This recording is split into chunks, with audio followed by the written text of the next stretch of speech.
Hi everyone, welcome to the Ultimate Gardening channel. My name is Emilio Arce, well known to be the Ultimate Gardener. In today's seed spreading video, I'm gonna be discussing with you guys on how to harvest seeds from a sunflower head. So let's jump right into this video. So Ultimate Gardeners, now discussing first of the topic of what you should look for when it comes to harvesting a sunflower head.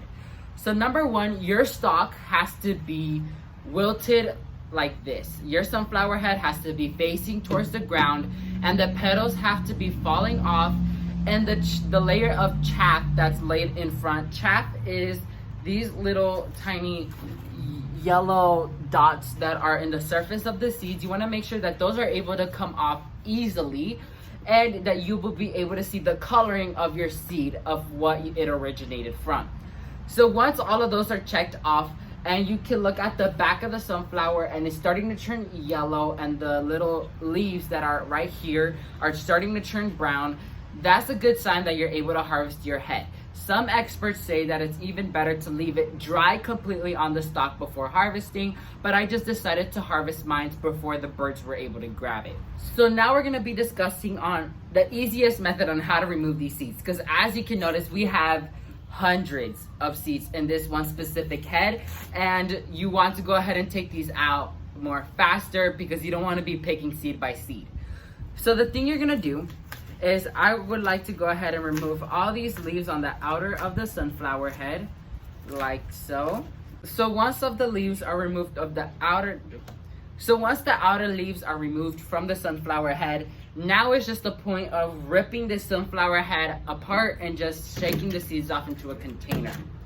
So like so, I'm just gonna look into a point of entrance and just break the sunflower off. As you can see, like a whole bunch of seeds just went flying at me. So chunk by chunk, you're able to go ahead and just come through and just gently remove the seeds, and they'll easily come off like so. So now you are able to see the seeds. So here are the seeds, super pretty. And you want to let these particular seeds dry a little bit. I would recommend about waiting 1 to 2 days until planting them, because you're harvesting them fresh. You don't want to plant fresh seeds into the ground just yet. You want to wait until they, dry out a little bit better, so your possibilities of the sunflower producing to its most best is you want to let your seeds dry out. So then let me go ahead and put this in fast motion, and let's go ahead and start taking these seeds out.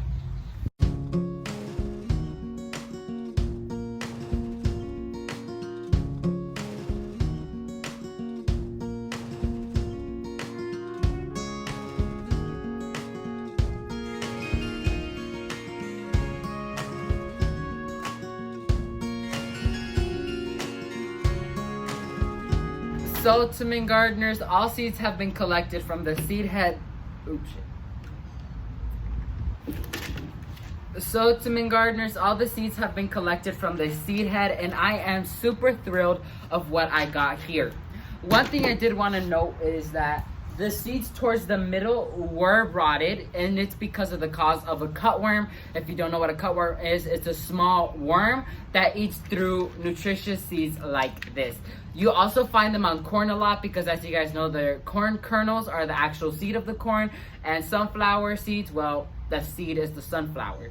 So I found a whole bunch of cutworms throughout the entire flower. But I did want to tell you guys an interesting thing about the sunflowers. When you cut your sunflower in multiple pieces, you'll notice that in between the back of the sunflower and the seeds, there's like this white spongy substance. I do not know how this is created, but I feel that it is very interesting and very satisfying in a way, because it feels like if you're touching like cotton or something, which is interesting. So yeah, now the things you want to do when it comes to sunflowers, if you harvest your sunflowers that are a little bit more fresher, if you want to let these sunflowers dry for about 1 to 2 days separated. You don't want them clustered like this, so I'm gonna put them out where they'll be aerated and air will be around them, because if you just do it like this, there's chances of them rotting out like this. So you want to go ahead and give them as much space as you can so air can go through and in there, and dry these seeds out in 1 to 2 days. After 1 to 2 days, you'll be able to plant these seeds out in your garden and enjoy your sunflowers that are yet to come. So that's gonna be it for this extended spreading video, you guys. I am super happy to show you guys about these sunflowers, and I can't wait to show you guys my experience on growing sunflowers. So thank you all so much for watching this video, and never forget to grow big, ultimate gardeners. Bye guys.